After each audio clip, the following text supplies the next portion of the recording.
My mother did not call me her daughter that afternoon.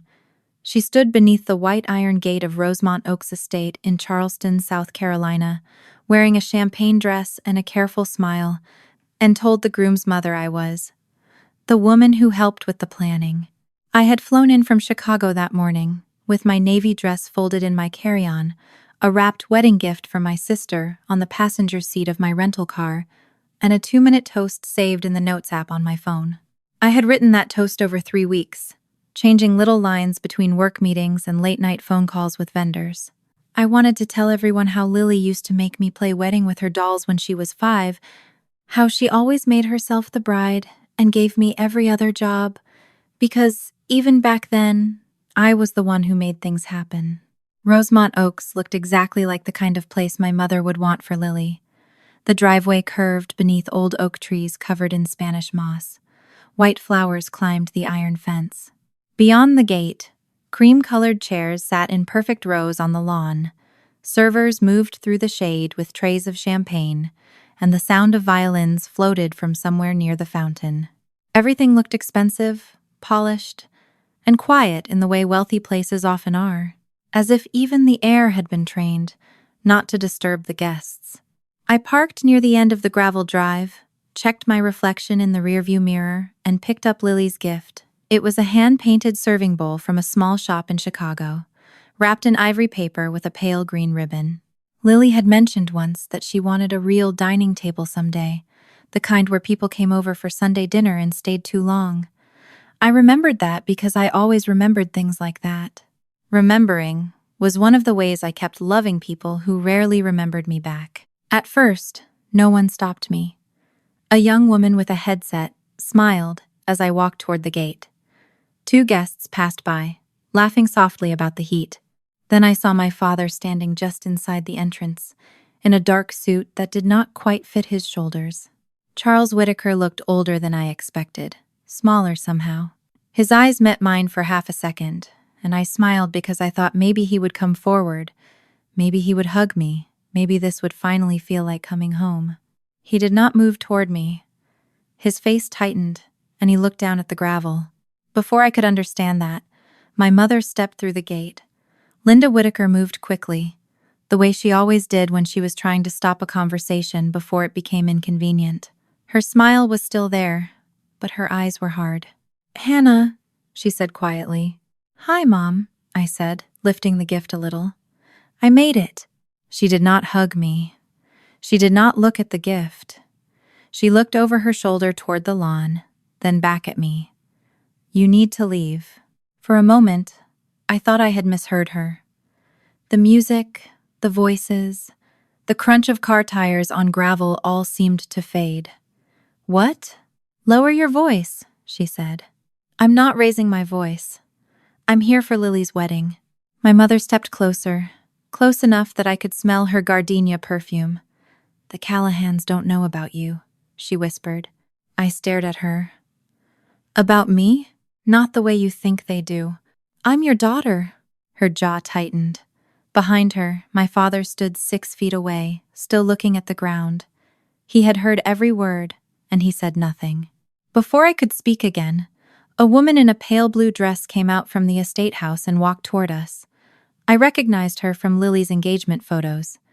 Eleanor Callahan, Caleb's mother. She had silver blonde hair, perfect posture, and the kind of calm that made other people straighten their backs without knowing why. "Linda," Eleanor said, glancing from my mother to me. "Is everything all right?" My mother's face changed instantly. The fear disappeared, and the polished smile returned. "Everything is fine," she said. Eleanor looked at me with polite curiosity. "And who is this?" I waited. Even then, after the coldness, after the warning, after my father's silence, some foolish part of me still waited for my mother to choose the truth. She could have said, "This is Hannah, my older daughter." She could have said, "This is Lily's sister." She could have said anything that placed me inside the family I had spent months helping. Instead, she smiled and said, "She is the woman who helped with the planning." The sentence landed quietly, but it took something out of me. Not because it was loud, not because it was cruel in a way strangers could easily recognize. It hurt because it was clean. My mother had reduced me to a function. I was not the daughter who had answered vendor emails after 12-hour workdays. I was not the sister who had put her card on file when Linda said our side of the wedding needed help. I was not family. I was a useful person standing on the wrong side of the gate. Eleanor nodded politely. The way people nod at staff, they do not need to remember. Well, the ceremony will begin soon. Yes, my mother said. I'll handle this. I looked at my father one more time. He did not look up. That was when I understood. They had not forgotten to invite me. They had planned around my absence. I walked to the stone pillar beside the gate and set Lily's gift on top of it. I placed it carefully, because some part of me still could not bear to be careless with something meant for my sister. Then I turned around and walked back down the gravel drive. I did not scream. I did not push past my mother. I did not tell Eleanor Callahan the truth, not then. I got into my rental car, closed the door, and drove away while the violins began playing behind the trees. 3 days later, the final invoices arrived. Rosemont Oaks Estate, Southern Tide Catering, Magnolia Floral, Whitaker Photography, Charleston Blue Band, Total Balance Due, $58. Every invoice had one thing in common. My signature was on the payment authorization. And suddenly, the same family who said I did not belong at the wedding needed me to remember I belonged on the bill. To understand why my mother could stand at that gate and call me the woman who helped with the planning, you have to understand something about Linda Whitaker. My mother did not hate me in a loud, obvious way. She fed me, clothed me, signed permission slips, took pictures at school events, and wrote my name on birthday cakes. From the outside, she looked like a decent mother. That was what made the wound so difficult to explain. She did not throw me away all at once. She simply learned how to make me smaller, whenever my existence complicated the version of herself she wanted other people to see. I was born before my mother became Mrs. Whitaker. Back then, she was Linda Harper, 21 years old, unmarried, working long shifts at a medical billing office outside Charleston. My biological father was never really part of my life. I knew his name from old paperwork, but I never knew the sound of his voice or the way he might have looked at me. When I was 6, my mother married Charles Whitaker. He was quiet, steady, and kind in the careful way of a man who did not like conflict. A year later, he adopted me, and legally I became Hannah Whitaker. For a while, I believed the new last name meant I fully belonged. Charles taught me how to ride a bike, took me to buy school shoes, and let me call him Dad without making it feel like a favor. I loved him for that. Part of me still does. But a legal name can only do so much. It can put you on school records and insurance forms. It cannot make a mother stop treating your existence like a reminder of a chapter she wishes she had written differently. When people asked about our family, my mother answered with care. After Lily was born, she would say, "Charles and I have Lily, and if I was nearby," she would add, "and Hannah is our oldest." It was not the words that hurt. It was the tiny pause before my name, the slight adjustment in her face, as if she had remembered an extra detail she was obligated to include.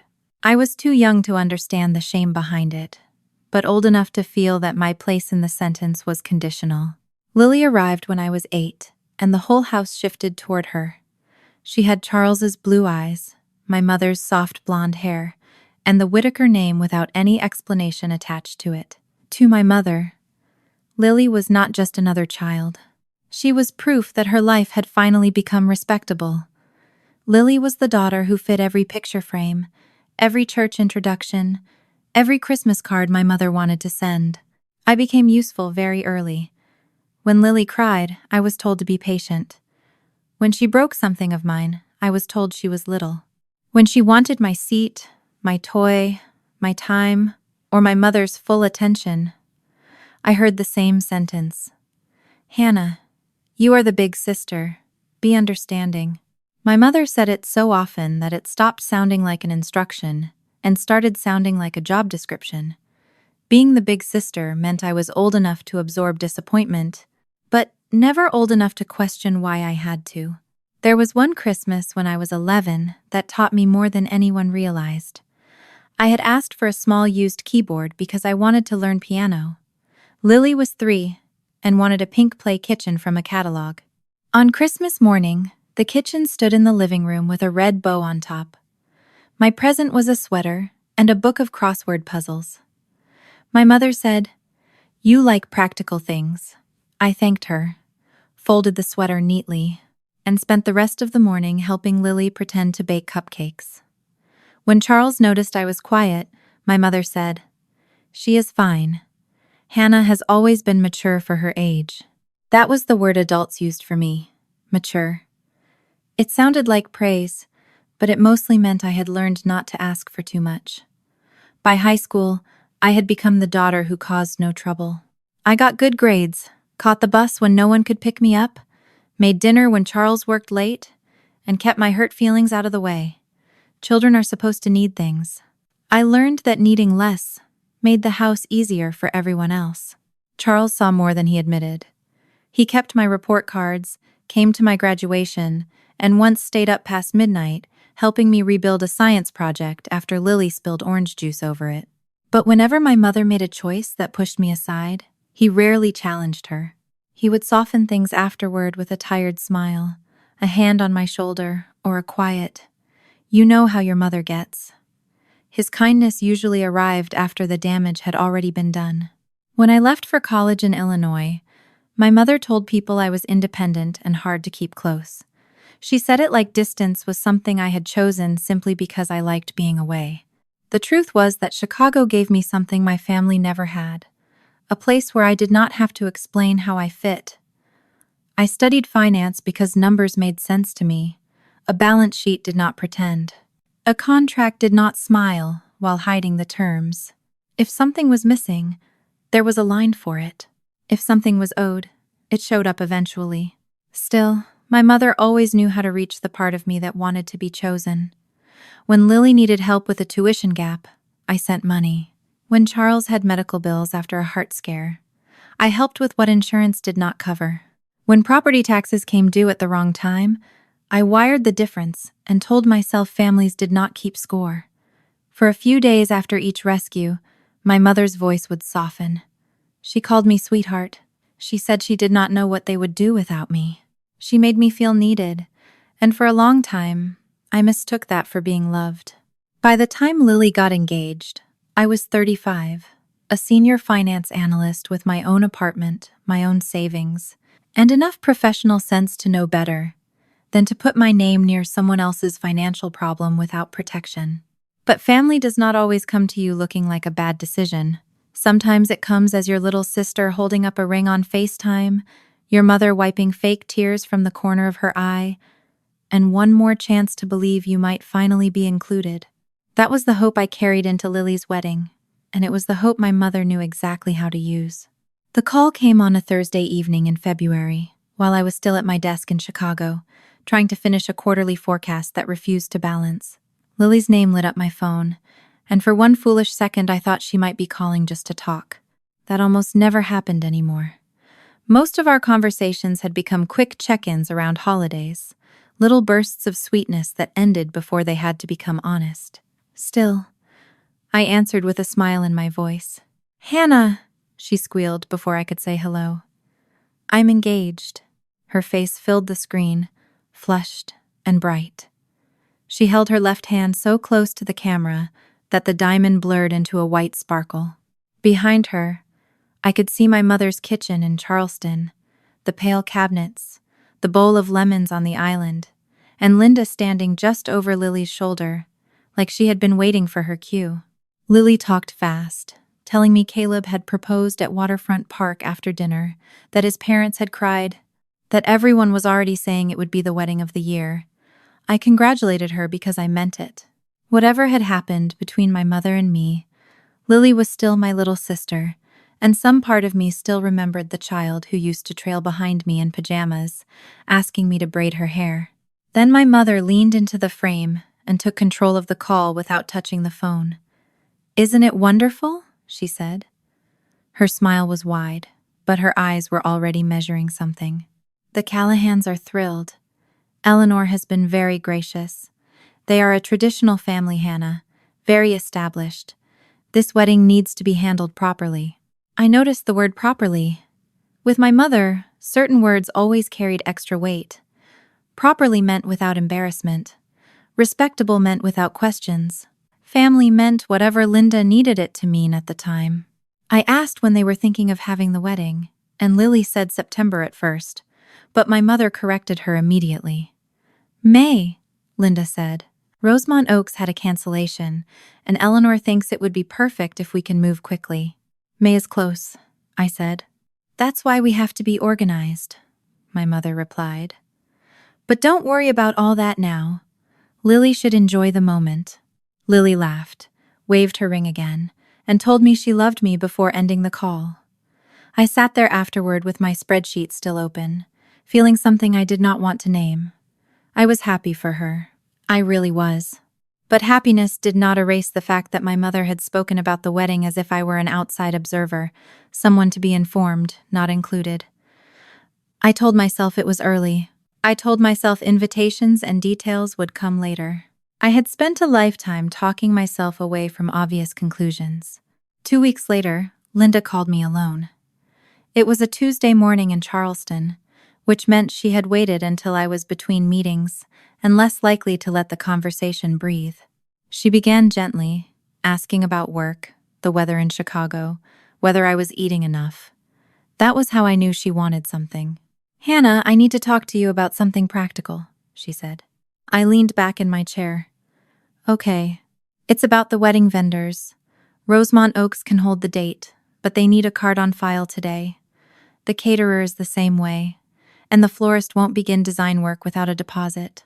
It is all standard, but your father and I have had some credit issues since the medical bills, and Lily is just starting out. Caleb's family is handling their part, but this is our side of the wedding. I said nothing for a moment. The phrase, our side, sat there between us. It sounded like family, but it also sounded like a bill being pushed across a table. How much are we talking about? I asked.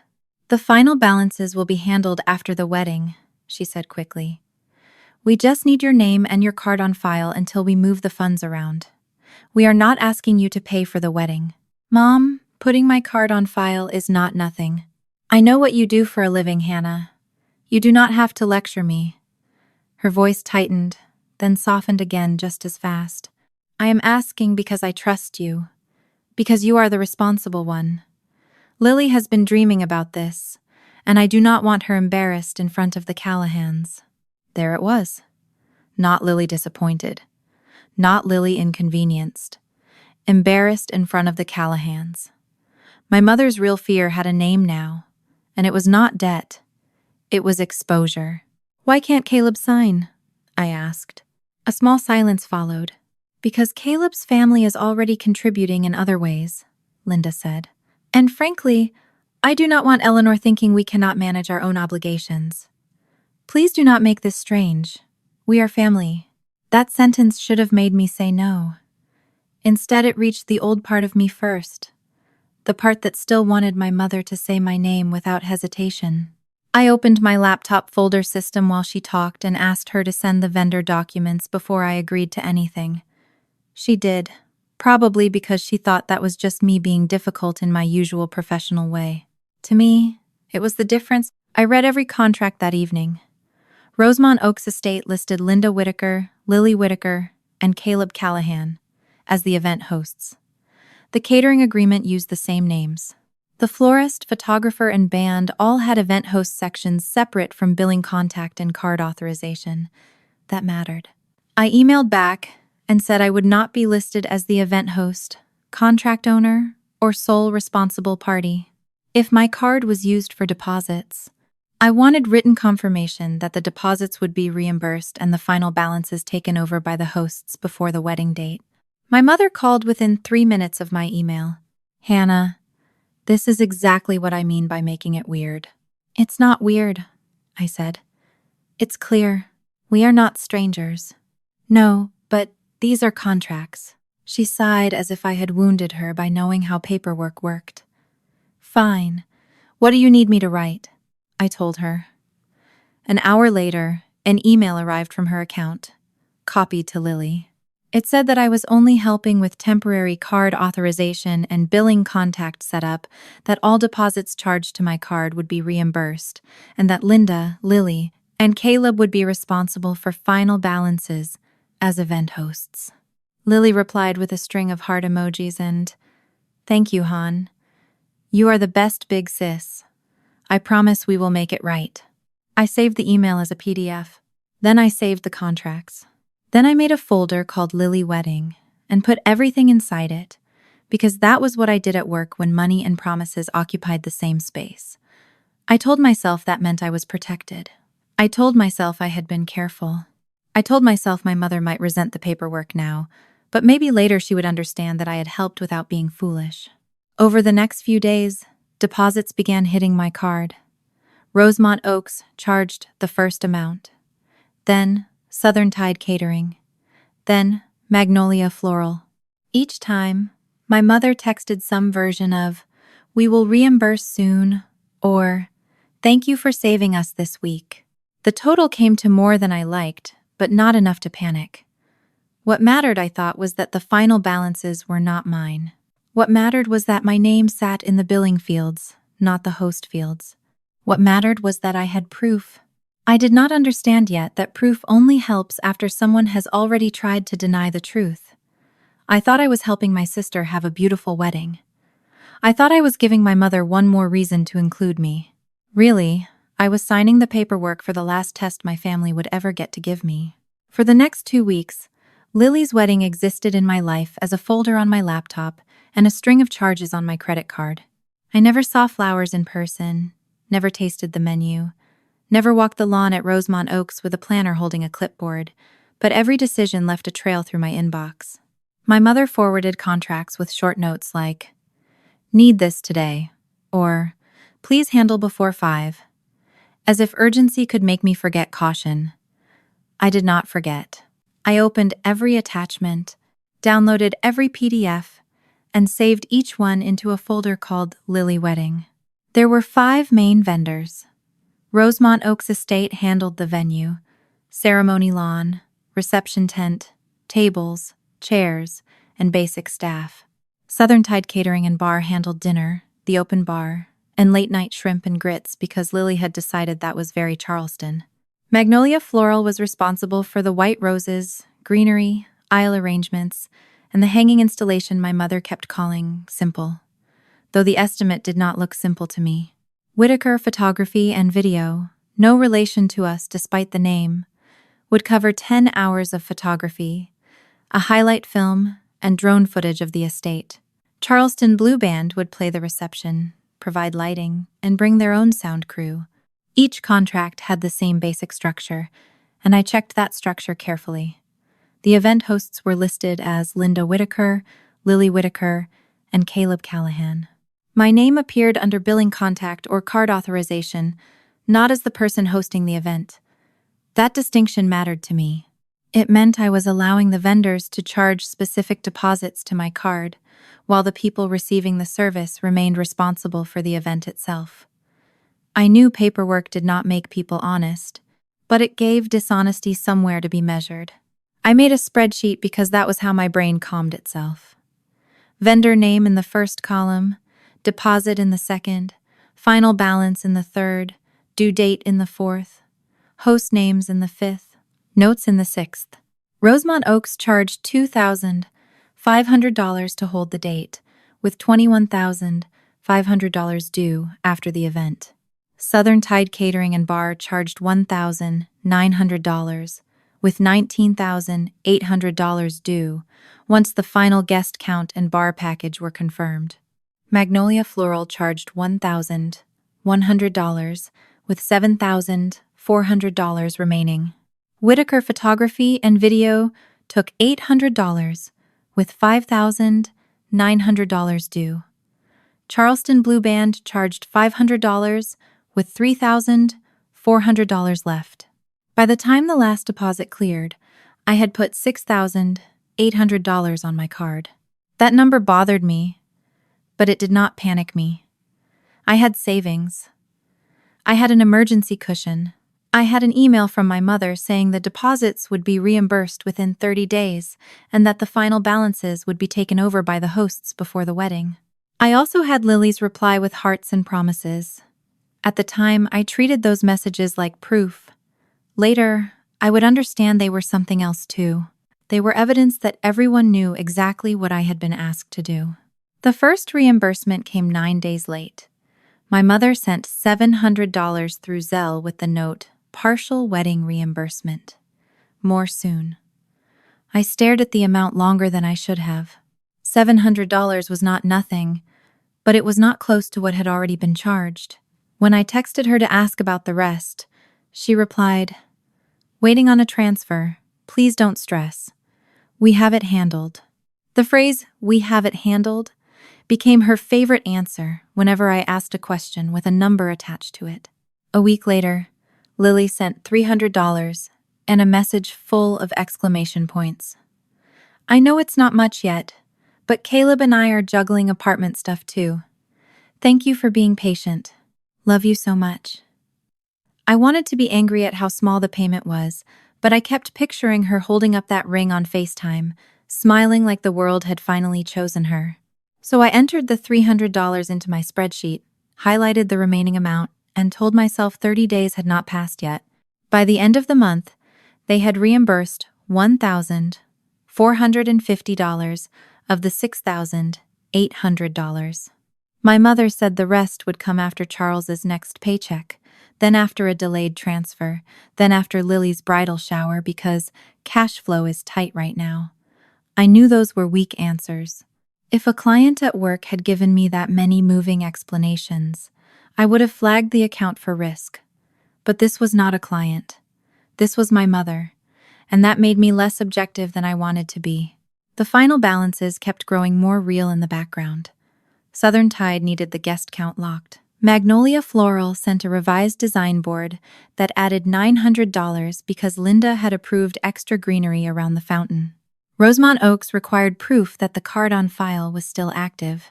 Every time I received one of those emails, I forwarded it to my mother and wrote, "Please confirm you and Lily are still taking over final payment as agreed." Every time, she answered, just enough to keep me from pulling away. "Yes, sweetheart, we will handle final balances." "Yes, the hosts are responsible." "Yes, your card is only temporary." I saved all of it. On my calendar, I created reminders for the week before the wedding. Confirm final balance transfer. Remove card authorization. Verify host payment method. I even drafted an email template I planned to send to each vendor once Linda moved the money over. It was simple and professional. "Please remove my card from the file and update all billing to the event hosts." At the time, I thought the email would be a routine closing step. I did not know it would become the first line of defense in a fight I had not chosen. There were moments when I almost backed out. One evening, after a long day at work, I opened the spreadsheet and saw the total final balance staring back at me, $58,000.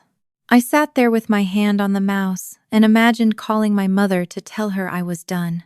But then I thought about Lily trying on dresses, about Charles's medical bills, about my mother's fear of looking poor in front of the Callahans, and I heard the old sentence in my head, "Be understanding." So I stayed. I stayed because the paperwork looked safe. I stayed because the event hosts were named. I stayed because I had emails, screenshots, and PDFs. I stayed because I believed a family that asked me to trust them would at least have the decency not to punish me for doing it. Everything looked protected on paper, as long as my family kept acting like family. The first sign should have been the group chat. I found out about it by accident, which somehow made it worse. Lily sent me a screenshot of a floral arrangement one afternoon and forgot to crop the top of her phone. Above the photo, in bold letters, was the name of the chat, Callahan Wedding Girls. Beneath it were little circles with profile pictures I recognized immediately. Lily, my mother, 3 bridesmaids from Charleston, Caleb's sister, and Eleanor Callahan. My name was not there. I stared at the screenshot for longer than I want to admit. It was just a group chat, I told myself. Bridesmaids needed a place to talk about dresses, hair, shoes, all the little details that did not really involve me. I lived in Chicago. I worked long hours. Maybe Lily assumed I was too busy. Maybe my mother was trying to spare me from 100 messages about napkin colors and seating charts. I had become very good at building reasonable explanations for unreasonable things.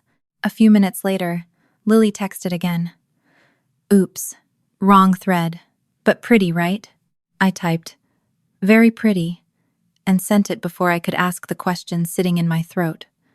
Why am I not in that thread? After that, the wedding began appearing online, before it appeared in my life.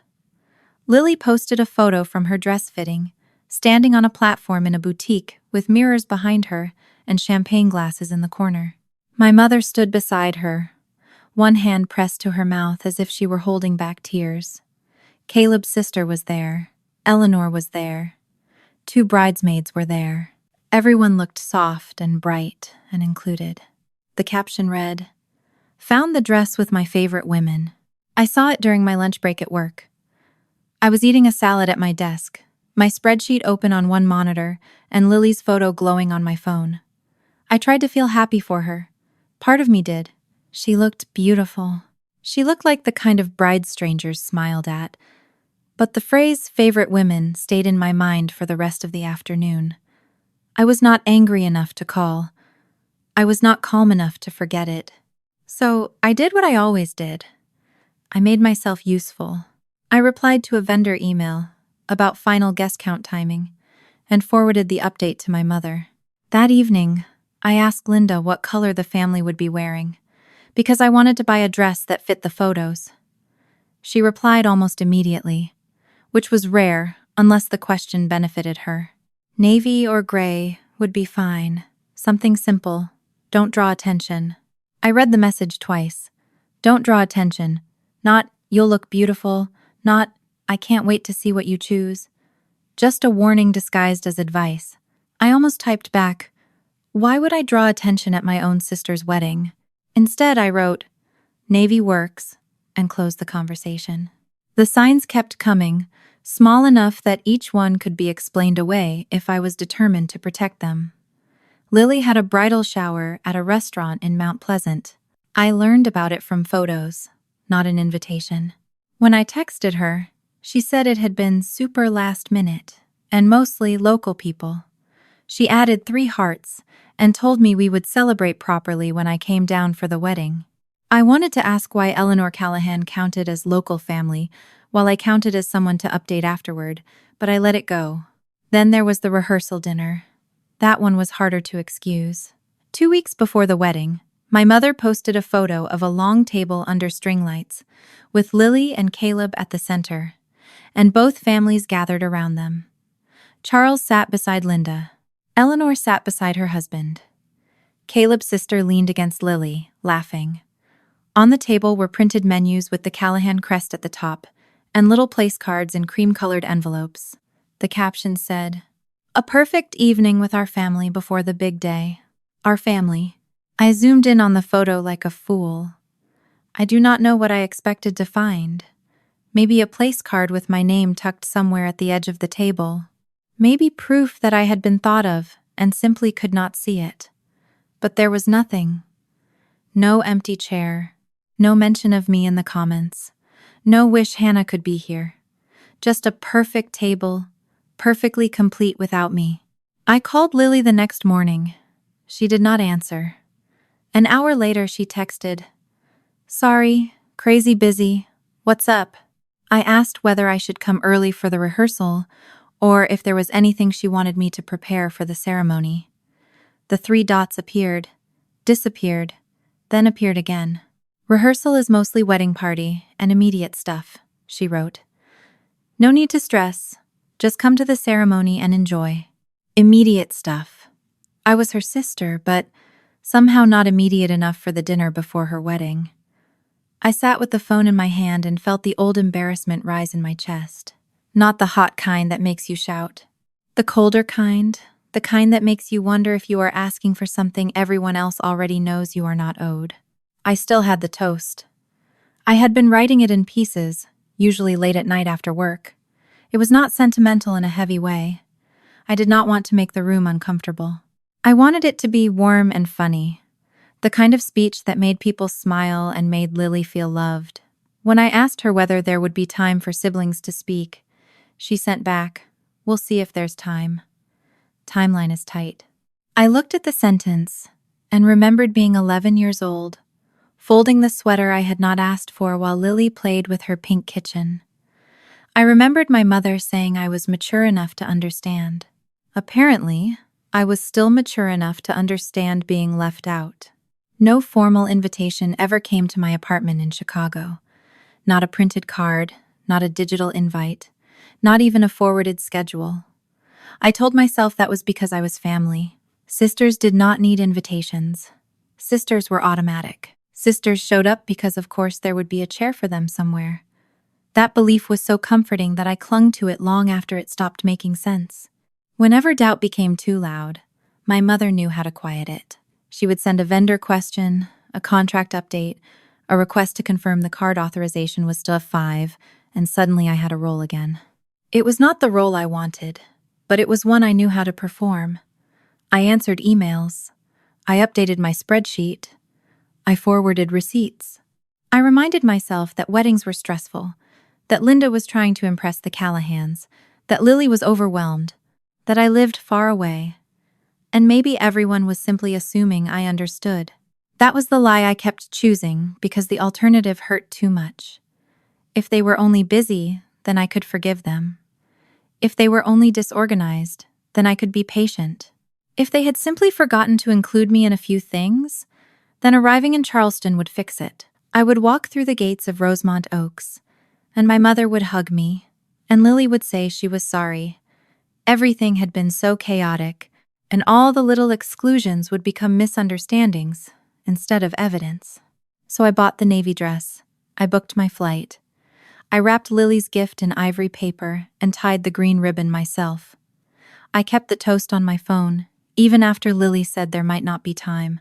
I wanted to believe there would still be a place for me if I arrived quietly enough, helped enough, and did not draw attention.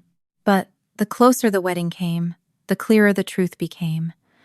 I was paying attention to every detail of a room that no one was making room for me in. The morning of my flight, I woke before my alarm. Chicago was still dark outside my apartment windows, the kind of gray-blue darkness that makes every sound feel too loud. My suitcase stood by the door with the navy dress folded carefully on top, wrapped in tissue paper so it would not crease. Lily's gift sat beside it in ivory paper and a pale green ribbon, looking almost too pretty for the quiet room. I had packed the night before, checked my flight twice, printed the hotel confirmation, even though it was already on my phone, and still I moved through the apartment with the nervous energy of someone afraid she had forgotten something important. At the airport, I bought coffee I barely drank, and opened the toast on my phone. I had changed the first line so many times that the words no longer looked like words. I wanted the speech to feel light, not desperate. I wanted it to sound like a sister celebrating her little sister, not like a woman begging a room full of strangers to understand she belonged there.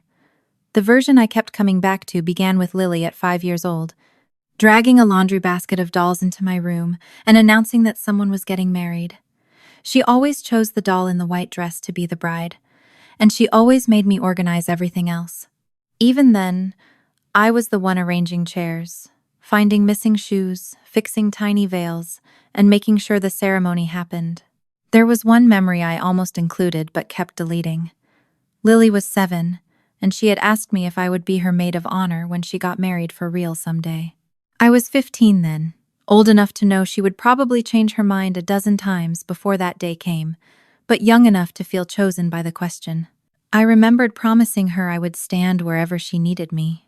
I did not put that in the toast because I was afraid if I said it out loud, I would hear how far we had drifted from that promise. The flight from Chicago to Charleston was only a couple of hours, but it felt longer because I spent most of it rehearsing conversations that never happened. In one version, Lily hugged me the moment I arrived and apologized for being overwhelmed.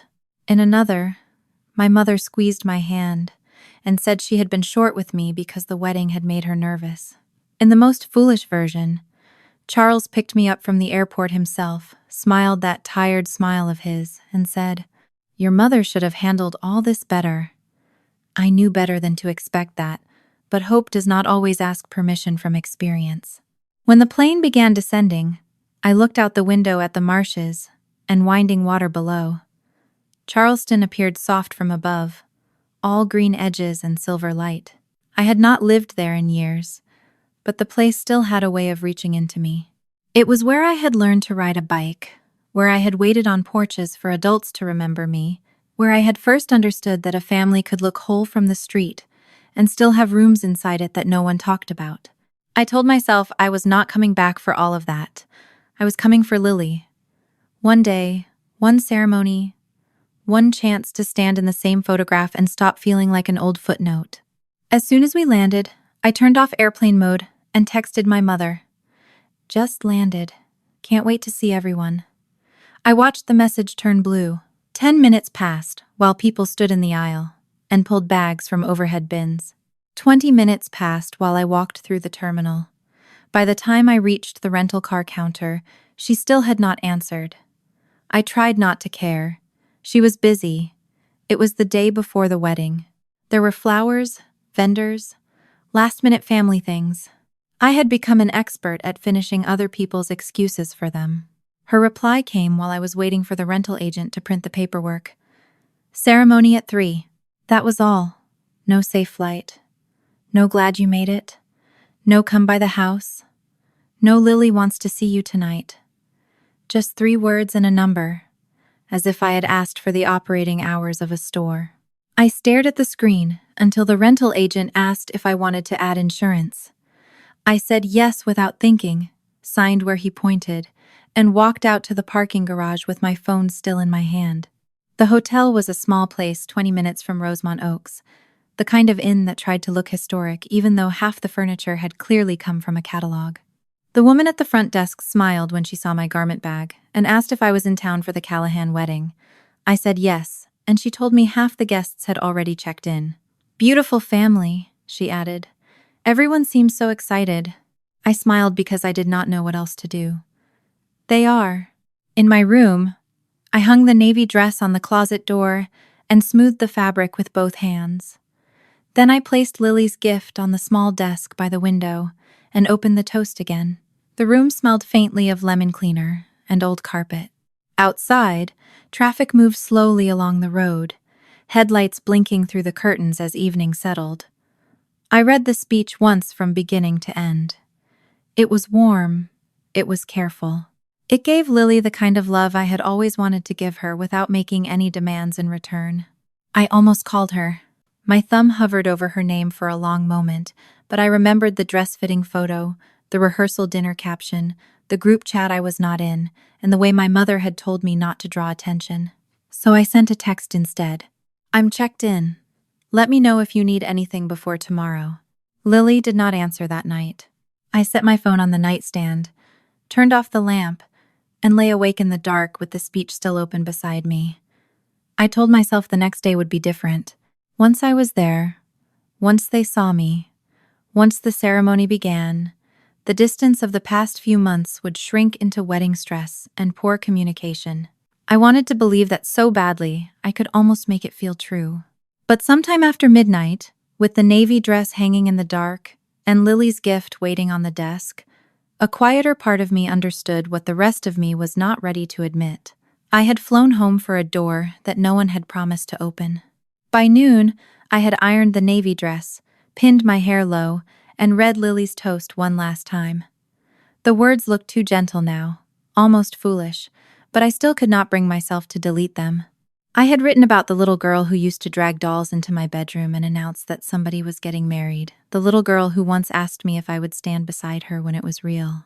I had no idea where I would be standing that afternoon, but I folded the phone into my purse, picked up the wedding gift, and told myself to stop expecting the worst. Rosemont Oaks was 25 minutes from the hotel. The drive took me past marsh grass, old houses, and oak trees that leaned over the road like they were keeping secrets. I arrived early enough to see guests still walking in, their shoes crunching over the pale gravel, their voices soft and cheerful under the music drifting from the lawn. The estate looked even more expensive in person than it had in the vendor photos. White flowers wrapped around the gate. Spanish moss hung from the branches. Through the entrance, I could see cream-colored chairs facing a floral arch near the fountain. I recognized that arch. I had approved the revised invoice for it 2 weeks earlier. That was the strange part. I knew the price of the flowers, the bar package, the lighting, the band, and the extra greenery my mother had called simple. I knew which vendor had charged, which deposit, and which balance was due after the wedding. But as I stepped out of the rental car with Lily's gift in my arms, I did not know where my own chair was. I walked toward the gate slowly, careful not to let my heels slip on the gravel. A young woman in black with a headset looked down at her clipboard, then smiled politely at me. I was close enough to see printed programs stacked on a small table near the entrance. Before I reached it, I saw my father. Charles stood just inside the gate in a dark suit, holding one of those programs between both hands. For a second, his eyes met mine, and something like recognition softened his face. Then he looked past me, toward the estate house, and the softness disappeared. He lowered his gaze to the ground. It was not confusion. It was dread, and seeing it in him made my stomach tighten before anyone said a word. My mother stepped into my path a moment later. Linda looked perfect in a champagne silk dress, her hair swept back, her makeup smooth under the afternoon sun. She looked like the mother of the bride in a magazine, except her eyes were not joyful. They were sharp and alert, already measuring who might be watching. "Hannah," she said quietly. "Hi, Mom," I said, lifting the gift a little. "I made it." She did not hug me. She barely looked at what I was holding. "You need to leave." For a moment, I waited for another sentence, something that would turn the words into a misunderstanding. Nothing came. "What? You cannot be here. I'm here for Lily's wedding." "I know why you think you're here," she said, keeping her voice low, "but this is not a good time. The ceremony starts in 20 minutes. How is this not a good time?" My mother glanced over her shoulder. My father was still 6 feet behind her, staring at the program in his hands like it might save him from choosing a side. When she turned back to me, her voice dropped to a whisper. "The Callahans don't know about you." I stared at her. "About me?" "Not the whole story." "I'm not a story, Mom. I'm your daughter." Her mouth tightened. "You are making this harder than it needs to be." "Harder for who?" "Hannah, please. They are traditional people. They do not need complicated family history dragged into Lily's wedding." Complicated family history. That was what I became when my mother needed to impress people. Not the daughter Charles had adopted. Not the sister who had spent months answering emails and keeping vendors calm. Not the person whose card was on file because Linda said our side of the wedding needed help. I was a complication. "Dad," I said, looking past her.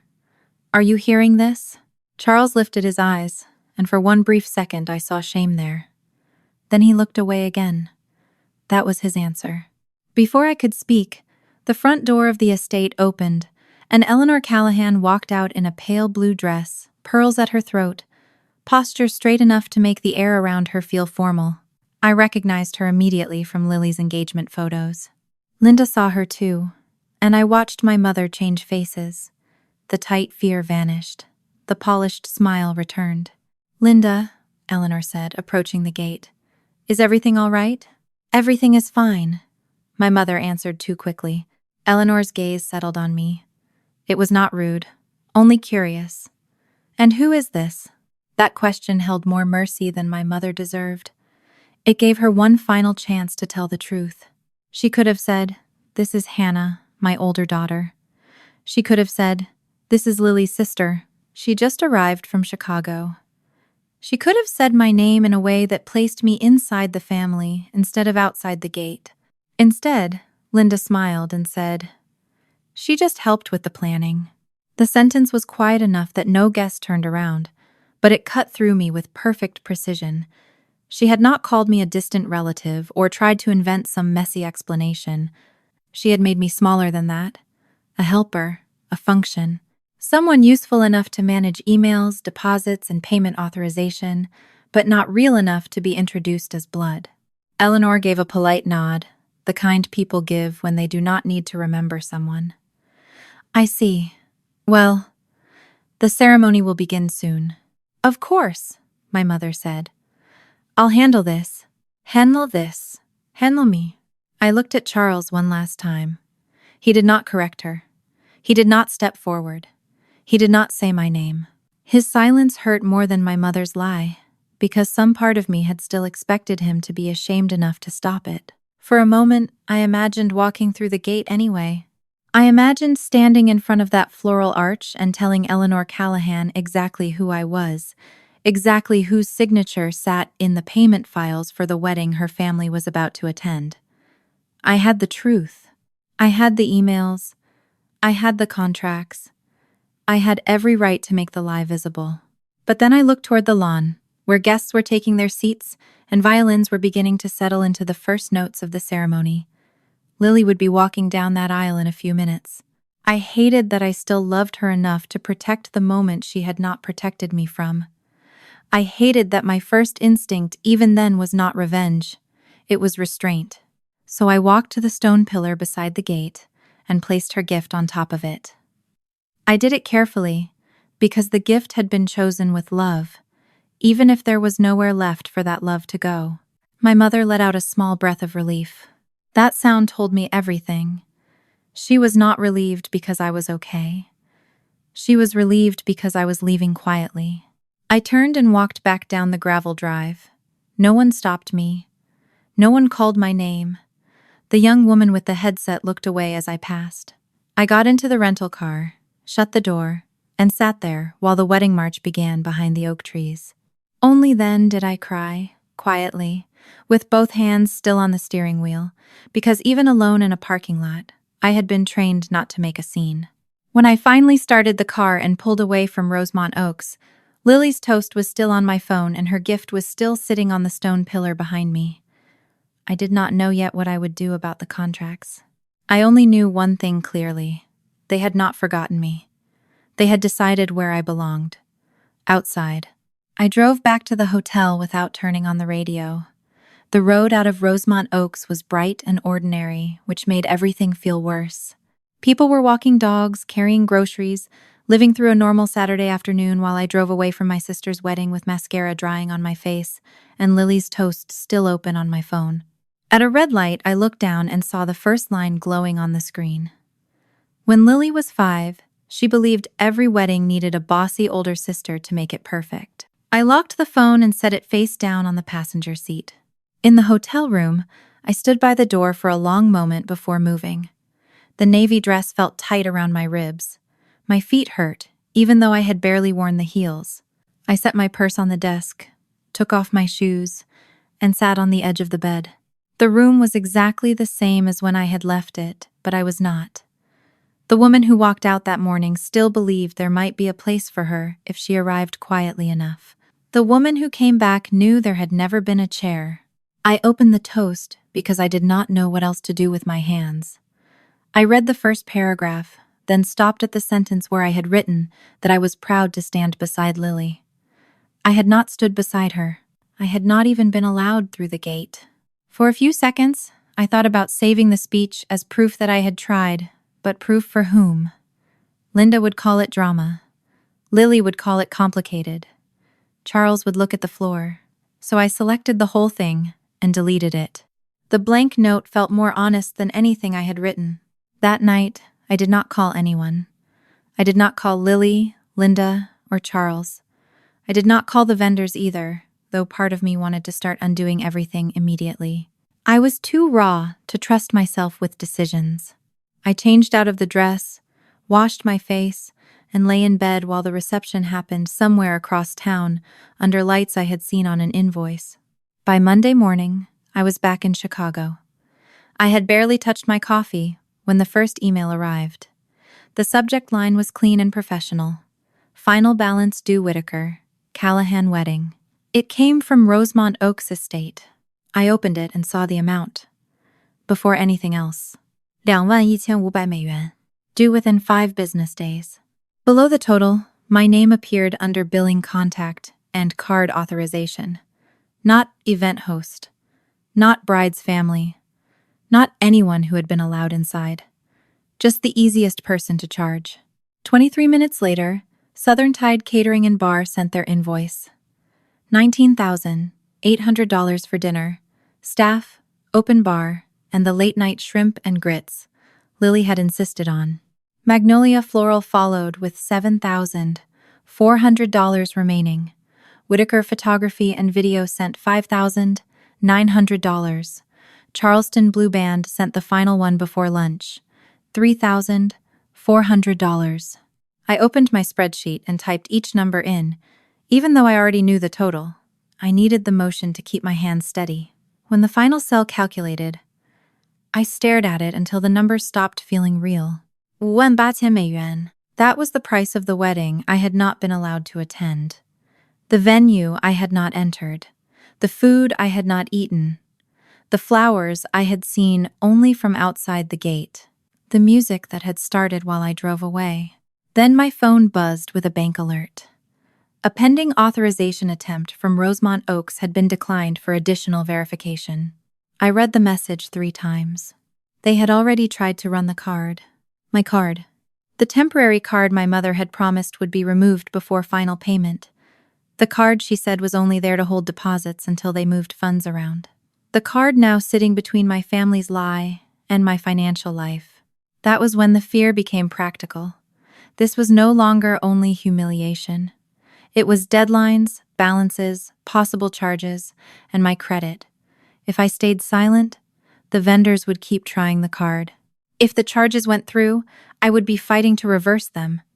If they did not go through, my name could still be pulled into collection calls and legal emails because I was listed on every payment authorization.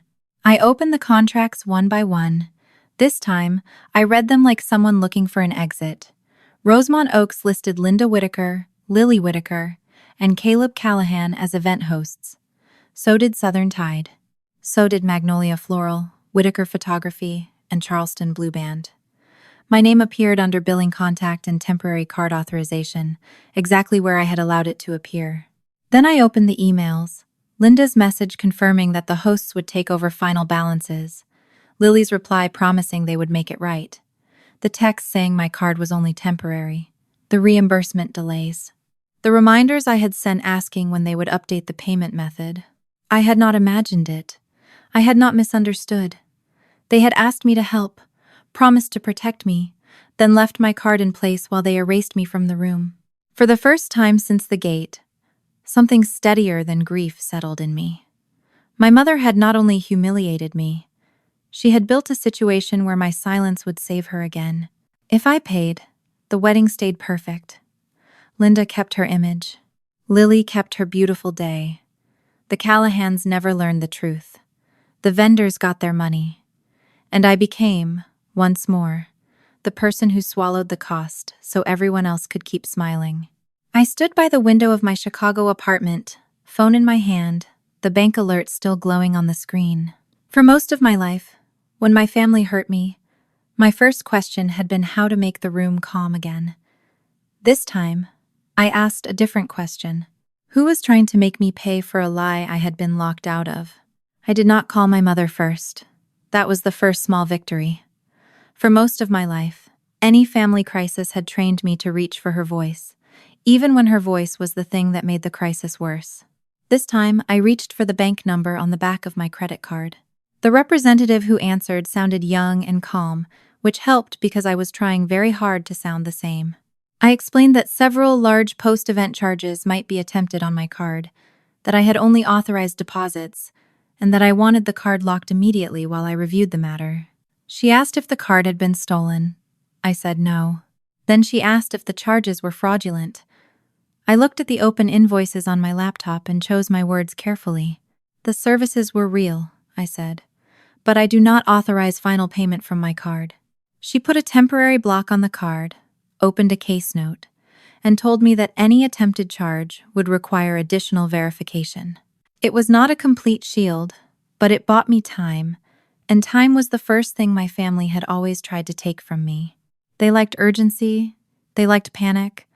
They liked making me feel as if saying no would destroy everything before I had a chance to think. After the call, I opened a blank document and wrote one sentence at the top. I am not responsible for protecting their lie. Then I deleted it because it was not the kind of sentence you send to vendors.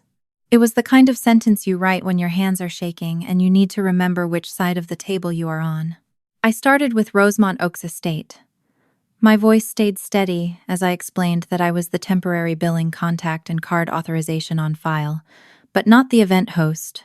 I said I did not authorize any final charges to my card, and requested that all final balances be directed to the named event hosts: Linda Whitaker, Lily Whitaker Callahan, and Caleb Callahan. There was a pause on the other end. Then the manager, a woman named Julie, said, "Miss Whitaker, I understand what you're saying, but your card is the one attached to the file." "I understand," I said. "That authorization is now revoked. I'm sending written notice and supporting documents." "We can update the file," she said carefully. "But if the event hosts do not provide payment, the account may still be escalated. Your name appears in the billing records." "Billing contact," I said, "not event host." Another pause. "Please, send what you have." I called Southern Tide next, then Magnolia Floral, then Whitaker Photography and Video, then Charleston Blue Band.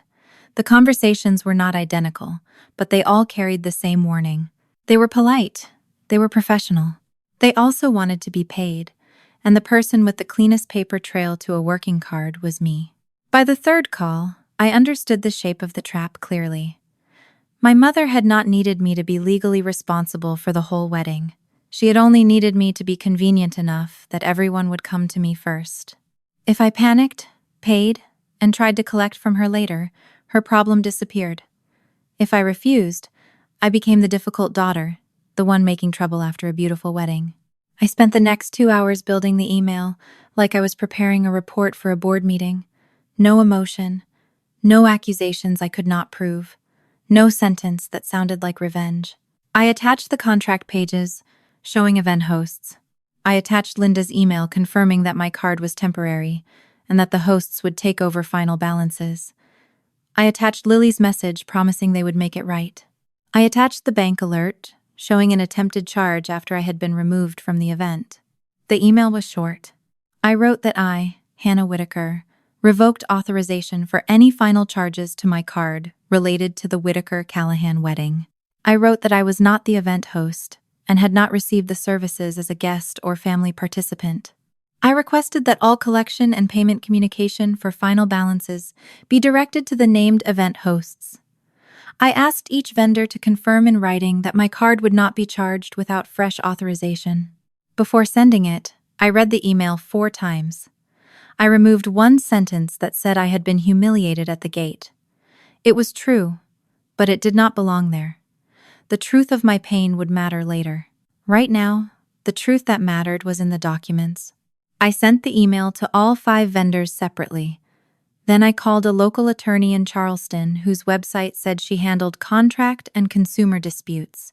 Her assistant gave me a 20-minute phone consultation for that afternoon. I sent the contracts ahead of time and waited with my laptop open, watching the inbox as if it might attack. The attorney's name was Denise Parker, and she did not waste time comforting me. I appreciated that. She asked exactly what I had signed, what the host lines said, and whether my card authorization used the words final payment or deposit. I told her the authorization had begun with deposits but remained on file for post-event charges, which was the part that made me nervous. "You were smart to revoke in writing," she said. "But understand this. Vendors usually follow the easiest path first. A card on file is easy, a family argument is not. So they can still come after me? They can ask," she said. "They can pressure. They can send notices. What they cannot do is quietly charge a revoked card authorization and pretend you agreed to it. Keep everything in writing. Do not argue by phone unless you follow up by email. And do not pay $1 unless you are prepared to never see it again." That last sentence settled over me harder than I expected. Do not pay $1 unless you are prepared to never see it again. I thought about the 6,000, $800 in deposits, the flight, the hotel, the gift sitting somewhere on a stone pillar, or maybe already carried inside by someone who did not know what it meant. Some of that money was gone. I could accept that. What I could not accept was adding $58,000 to the price of being erased. By late afternoon, the confirmations started coming in. Magnolia Floral acknowledged receipt first. Charleston Blue Band replied that they would contact the event hosts for updated payment. The photographer wrote that my card would not be charged without additional authorization. Southern Tide asked for Linda and Lily's direct phone numbers, which I provided from the contract file. Rosemont Oaks took the longest. When Julie finally replied, her message was careful but clear enough. My revocation had been noted, and the final balance would be pursued with the listed event hosts pending management review. I leaned back in my chair and let out a breath I had been holding all day. I had not won, not fully. There were still invoices, deadlines, vendors, and a family that would explode the moment they realized the bill had not disappeared. But for the first time, the trap had a crack in it. I had not screamed at the wedding. I had not exposed anyone in front of guests. I had not burned down my sister's day. I had simply pulled my card away from a lie and forced the paper trail to tell the truth. My mother called at 6:14 that evening. I let the phone ring twice before answering, not because I wanted to punish her, but because I needed 2 breaths to remember I was allowed to be calm. "Hannah, sweetheart," she said, and the sweetness in her voice made my skin tighten. "There seems to be a misunderstanding with the vendors." I looked at the email from Rosemont Oaks still open on my laptop. "There was a misunderstanding," I said. "You thought I would pay for a wedding I wasn't allowed to attend." Silence moved across the line. "That is not fair," she said at last. "No, Mom. What happened at the gate was not fair. You are twisting this. No one said you weren't allowed to attend." I sat back in my chair. "You told me to leave. I told you it was not a good time. You told Eleanor Callahan I helped with the planning. You did help with the planning." I almost laughed, but there was no humor in me. "I'm your daughter." Her voice lowered. "You know very well this situation is complicated. It became complicated because you lied. I was protecting Lily's day." "No, you were protecting your image." That was when the sweetness disappeared. "You have no idea what you have done," she snapped. "The venue called me. The caterer called Lily. Caleb is asking questions we were not prepared to answer. Do you understand how humiliating this is?" "Yes," I said. "I understand humiliation. That is not the same thing." "You're right. Mine happened at the gate. Yours arrived by invoice." She inhaled sharply. I could picture her standing in the kitchen, one hand pressed to the counter, her face tight with the rage she only showed when no strangers were watching. "You are going to ruin your sister's marriage before it even begins," she said. "I didn't build Lily's marriage on a lie. You are being cruel." "No, I am refusing to finance cruelty." My mother's voice changed again, this time into something colder. "Your father is very upset." Of course she reached for Charles. She always did when money and guilt needed to stand in the same room. "I'm sorry he's upset," I said. "He has not been sleeping. His blood pressure has been high all week. If this sends him back to the hospital, I hope you can live with yourself." For a second, the old fear opened in me. I saw Charles in a hospital bed after his heart scare, pale under fluorescent lights, trying to joke about the food while my mother cried in the hallway. I had wired money that night without being asked twice. Linda knew exactly where that memory lived. Then I remembered him at the gate, 6 feet behind her, looking down at a program while she erased me. "Dad's health is not a wedding bill," I said quietly. She hung up. Lily called 40 minutes later. I knew it was coming, but seeing her name still made my chest tighten. I answered because some part of me wanted to hear one sentence. Just one. "I'm sorry Mom did that to you." Instead, Lily was already crying. "Hannah, please," she said. "What are you doing?" "Caleb is furious. His mom is asking why vendors are calling us. We just got married. We can't start our life with $58,000 hanging over us." "You should have thought about that before letting Mom keep my card on file." "I didn't know everything," she said. "What did you know?" She went quiet, except for a few uneven breaths. Lily, I knew Mom thought it would be easier if you didn't come into the family stuff with the Callahans, she said. But I didn't think she would actually stop you at the gate. Did you know she told them I wasn't really part of the family story? She said it was complicated, and you accepted that. It was my wedding day, she said, suddenly less tearful. I didn't want drama. I closed my eyes. There it was. Not an apology, not shock. A preference. She had preferred my absence, because it made the day smoother. Can we not make this about the past? Lily said. Caleb and I just got married. We need help right now. This is not the past. This happened 2 days ago. I know, but the bill is due now. That is the first honest thing you've said. She started crying again, softer this time. I'm your sister. At the gate, I was the planner. That was Mom, not me. You stood beside her by staying quiet. Lily did not answer.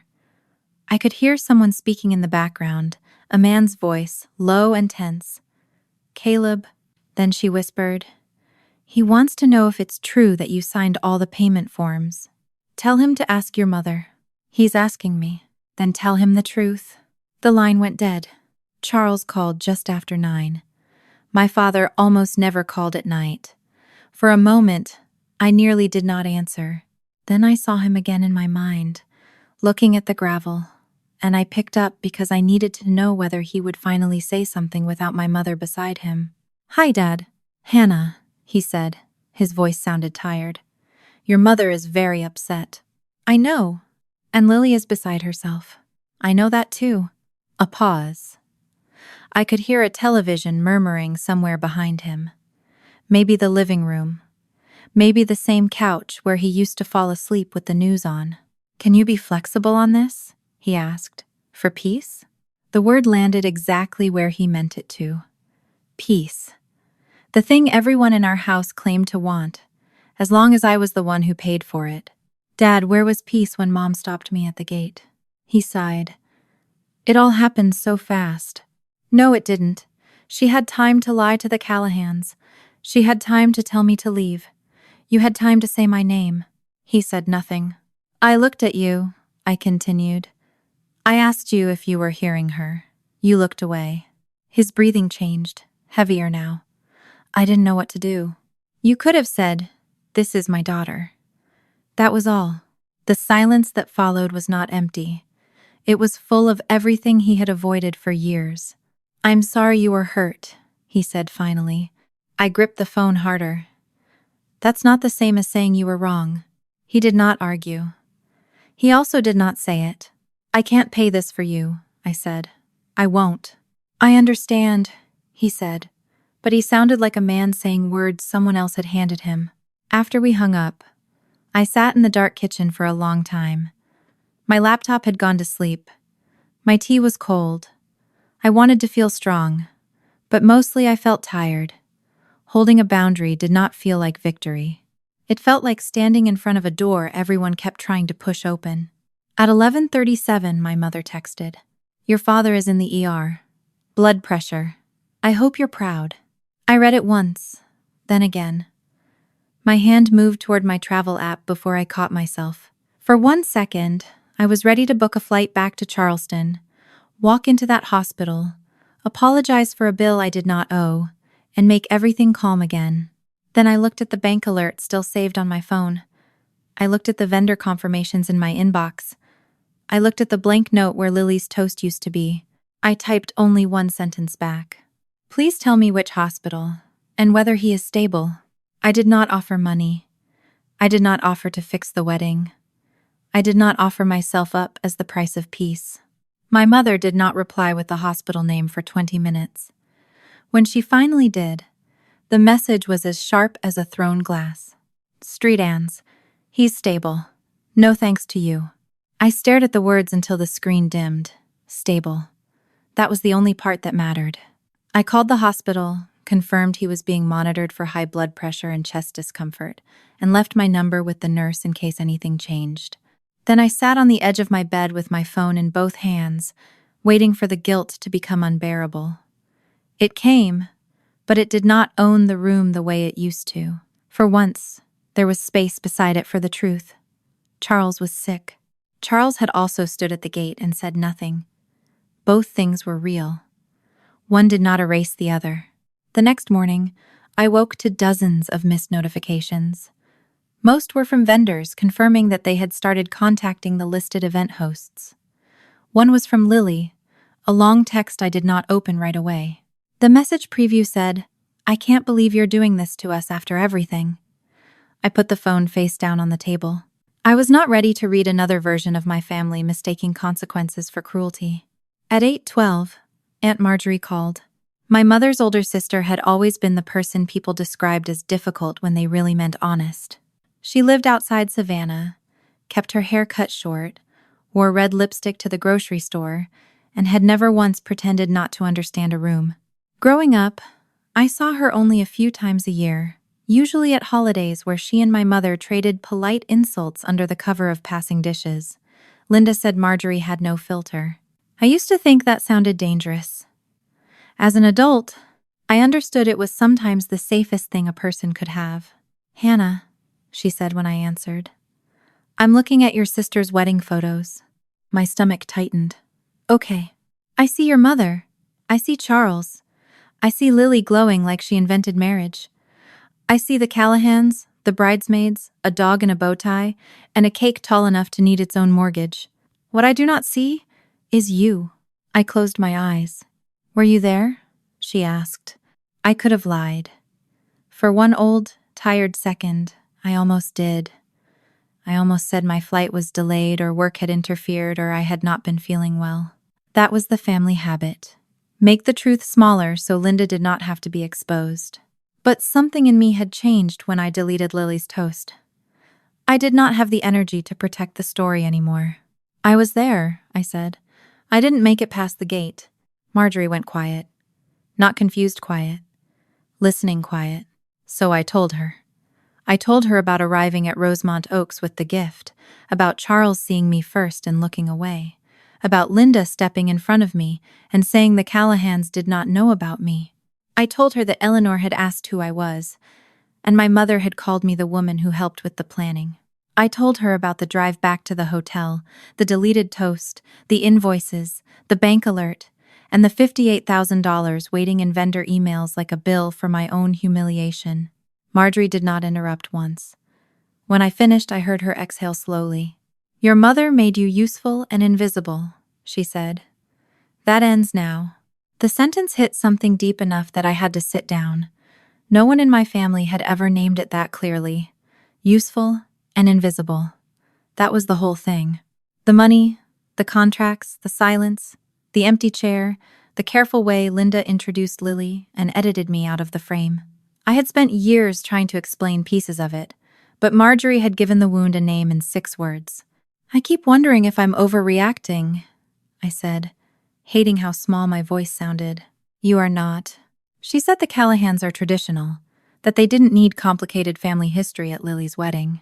Marjorie gave a humorless laugh. "Complicated family history. That's rich coming from Linda. What does that mean?" "It means your mother has been trying to outrun her own past since before you could spell your name." Her voice softened, but only a little.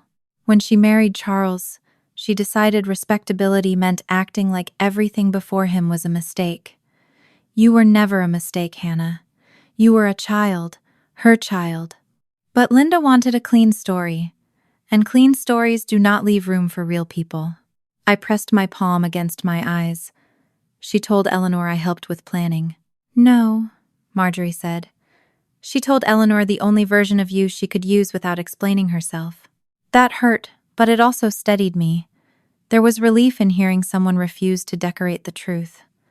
Marjorie did not say. Maybe Linda had been stressed. She did not tell me to think of Lily. She did not ask me to be the bigger person. She simply let the wrong thing be wrong. "Listen to me," she said. "Do not pay that money." "I'm trying not to. The vendors are contacting them now, but there's still pressure because my card was on file." "Of course there is. Your mother knows exactly what kind of person you are. She counted on you being too responsible to let strangers chase the bill. She also told me Dad's in the ER." "I heard. Your uncle called me this morning." Marjorie paused. I'm sorry Charles is sick. I am. But his blood pressure is not a payment plan. I let out a breath. I did not know I had been holding. I needed someone to say that. I'll say it twice if you need me to.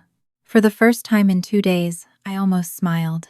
Then Marjorie's voice changed, becoming practical in a way that reminded me she had spent 30 years managing church committees, school boards, and relatives who confused drama with emergency. Does Eleanor Callahan know any of this? No, not from me. She needs to. I sat up straighter. Aunt Marjorie, I'm not trying to destroy Lily's marriage. You are not destroying anything by telling the truth. I didn't even tell Eleanor at the gate. I left. I know. That was more grace than some people deserved. But now vendors are calling, Caleb is asking questions, and your mother is probably building a version where you are unstable, bitter, and punishing the family over money. If Eleanor hears only Linda's story, your silence will be used against you. The old Tanak, Tanat. 2L, tonight, to not embarrass the family. Do not make a scene. I looked at my laptop, at the folder named Lily Wedding, at the emails I had saved because some part of me had known promises needed witnesses. What would you say? I asked. The truth, Marjorie said. Not all your pain. That belongs to you. Just the facts. You are Linda's firstborn daughter. Charles adopted you. You were asked to provide temporary payment authorization. You were removed from the wedding and introduced as help. Now the final balances have arrived. Eleanor can decide what to do with that. I did not answer immediately. Outside my apartment window, Chicago traffic moved through a gray morning, indifferent to Charleston, to weddings, to family lies dressed in silk. I had spent most of my life confusing silence with loyalty. Maybe loyalty to myself required something else. I don't want to be the one who causes this, I said. Hannah, Marjorie replied, you did not cause the lie. You are just done paying for it. I looked at the blank note where Lily's toast used to be, then at the bank alert I had saved. Okay, I said. Call her. Marjorie's voice softened. I'm proud of you. Those 4 words nearly broke me more than anything my mother had said. Not because they fixed it, they did not. But because for the first time, in a very long time, someone in my family looked at the same truth I was looking at and did not ask me to look away. Marjorie called Eleanor Callahan that afternoon. She did not put me on speaker. She did not ask me to listen in like some wounded child, waiting behind an adult for justice. She simply told me she would call when it was done, and for the first time in days, I let someone else carry the truth for a few minutes. I spent that hour cleaning my apartment in small, useless circles. I washed a mug that was already clean. I folded the throw blanket on my couch. I moved the stack of vendor printouts from the kitchen table to the desk, then moved them back again because I wanted them where I could see them. My phone sat face up beside the laptop, quiet for once. No bank alert, no vendor email, no message from my mother blaming me for my father's blood pressure. The silence should have felt peaceful, but it only felt like the space before a storm decides where to land. When Marjorie finally called back, her voice was calm in a way that told me Eleanor had not taken the news lightly. She knows, Marjorie said. I sat down. Everything? Enough. I told her you are Linda's firstborn daughter, that Charles adopted you, that you flew in from Chicago, and that Linda introduced you as someone who helped with planning. I also told her your payment authorization is on the vendor files because Linda asked you for help. What did she say? At first, nothing. Then she asked me to repeat the part about you being Linda's daughter. I closed my eyes. I could picture Eleanor standing in some polished Charleston kitchen, one hand on a marble counter, her perfect composure cooling into something sharper. She said, Linda told them you were a distant family complication, Marjorie continued. Not a daughter, not Lily's sister, something vague enough to dismiss. A small, bitter laugh escaped me. A complication again. She also said the Callahans were told the Whitakers had their part of the wedding handled. No mention that the person holding the payment file was the woman Linda planned to keep outside the gate. That was the moment I understood why my mother had panicked when Eleanor asked who I was. It was not only shame, it was exposure. Linda had built two versions of the wedding. One for the Callahans, where she was a respectable mother presenting her only daughter to a respectable family, and one for me, where I was useful enough to sign forms, but not visible enough to stand in the photographs. Those versions could not survive in the same room. Marjorie told me Eleanor thanked her and ended the call with the kind of politeness that did not promise mercy. Less than an hour later, my mother called. I did not answer. She called again, then texted. "What did you tell them?" I looked at the message for a long time before typing back. I told Aunt Marjorie the truth. What she chose to do with it was hers. Linda replied almost instantly. "You have destroyed this family." I did not answer.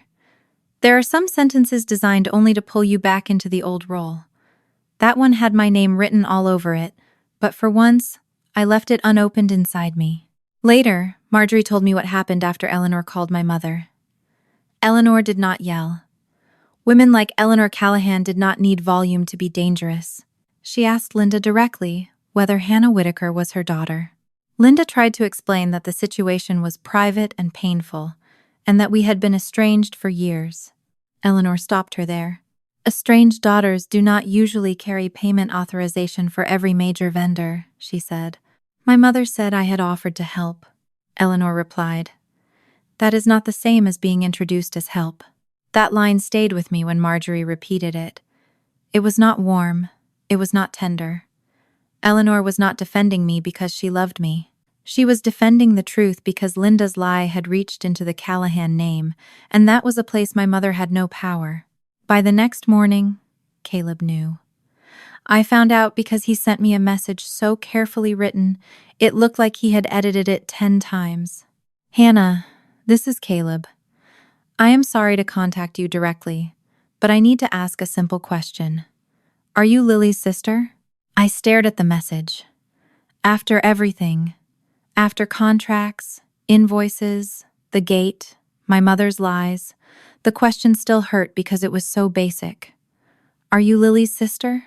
A stranger had to ask me for confirmation of something my family should have said without hesitation. I wrote back only what was necessary. "Yes. I am Linda's daughter and Lily's older sister. Charles adopted me when I was a child. I flew to Charleston for the wedding and was stopped at the gate. Your mother was told I helped with planning. My card was listed for temporary payment authorization, but Linda, Lily, and you were named as event hosts." I did not add that I cried in the parking lot. I did not add that Lily's gift had sat on a stone pillar while she walked down the aisle. I did not try to make him hate his wife. I gave him facts, because facts had become the only language I trusted. He did not reply for several hours. When he did, the message was shorter. "Thank you for telling me." That night, Lily called. Her voice was thin, not theatrical this time. She sounded frightened in a way I had not heard before. "Caleb knows," she said. "I know. He asked me why I never told him I had a sister." "What did you say?" "That it was complicated." I could hear how weak the words sounded even to her. "And what did he say?" I asked. She was quiet for a moment. "He said dead is complicated. Lying is simple." I looked out the window at the gray Chicago sky and said nothing. "He's so angry," Lily whispered. "His parents are furious. Mom is blaming Aunt Marjorie. Everyone is acting like I did something horrible. Did you know Mom didn't want me there?" "I knew she thought it would be easier if you stayed in the background." "The background," I repeated. "I didn't mean it like that. But you accepted it like that." She began to cry, but softer than before. "I don't know how to fix this." For the first time, she was not asking me for money. That should have felt like progress. But she still had not said the sentence I needed. She had not said, "I should have come to the gate." She had not said, "I let them erase you because it was easier for me." "You start by telling the truth," I said. "To Caleb?" "To yourself." She hung up soon after, not angrily, just like someone who had reached the edge of what she was willing to face. Over the next week, the vendors became formal. Rosemont Oaks requested a signed payment plan from the listed event hosts. Southern Tide did the same. Magnolia Floral, the photographer, and the band agreed to coordinate through one consolidated schedule, probably because Eleanor Callahan had made a few calls of her own. I was copied on the first messages, then gradually removed, as Linda, Lily, and Caleb were forced into the center of the problem they had created. The payment plan was not graceful. Linda argued about amounts. Lily cried during at least one vendor call, according to Marjorie. Caleb insisted that his name would not be used to hide the source of the debt. Eleanor eventually agreed to have the Callahans co-sign a portion of the plan, not to rescue Linda, but to prevent the vendors from attaching the Callahan name to a public dispute. Marjorie put it best. Eleanor paid for quiet, not forgiveness. 3 days after the payment plan was signed, I received the email I had been waiting for.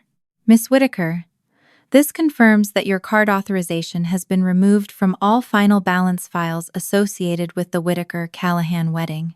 No further charges will be processed to your card without new written authorization. I read it once, then again. Then I forwarded it to Denise Parker, the attorney, who replied with one sentence. Keep this permanently. I saved it in 3 places. I had not gotten everything back. The $6,800 in deposits was mostly gone.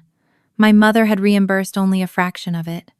My flight, hotel, rental car, and the dress were mine to absorb. The gift was gone too, until 2 weeks later, when a package arrived at my apartment with no return note beyond Lily's handwriting on the label. Inside was the serving bowl, still wrapped in the ivory paper, the green ribbon retied badly. My card was tucked beneath it, unopened. For the first table you build together. Love, Hannah. I sat on the floor with the box in front of me and felt something close quietly inside my chest. Lily had returned the gift, but not the truth. Maybe she meant it as an apology. Maybe Caleb made her send it back. Maybe she could not stand looking at proof that I had loved her before I decided to stop paying for that love. I put the bowl in my kitchen cabinet. I did not throw it away. I had chosen it with care, and I was done letting my family decide which parts of me were shameful. My father emailed a month later. He had never been good at long messages, so when I saw his name in my inbox, I almost did not open it. Hannah, I should have said something at the gate. I knew it was wrong, and I stood there anyway. I told myself I was keeping peace, but I was really protecting myself from conflict. Your mother should not have used my health against you. My health was never your bill to pay. I am sorry, Dad. I read that last sentence several times. It did not fix the years. It did not undo the gate. It did not make him brave retroactively.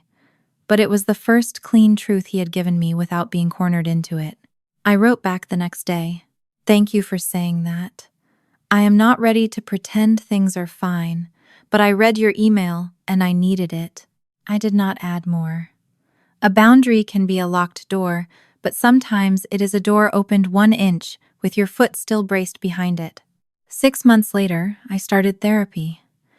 I wish I could say I did it immediately, but people like me are very good at surviving, and very slow at admitting survival is not the same as healing. My therapist called it over-responsibility. The belief that if I carried enough, paid enough, softened enough, and understood enough, I could finally earn a secure place in the family. I told her about the wedding, the invoices, the gate, the word planner. She said, "It sounds like you were taught to confuse being needed with being loved." I laughed when she said it, then cried, because it was true. Linda has not apologized. According to Marjorie, she calls the whole thing Hannah's betrayal, which is almost funny if you tilt your head far enough. Lily and Caleb are still married, but the first year has not been easy. Trust is a strange thing. It can survive hardship, but it does not thrive on lies.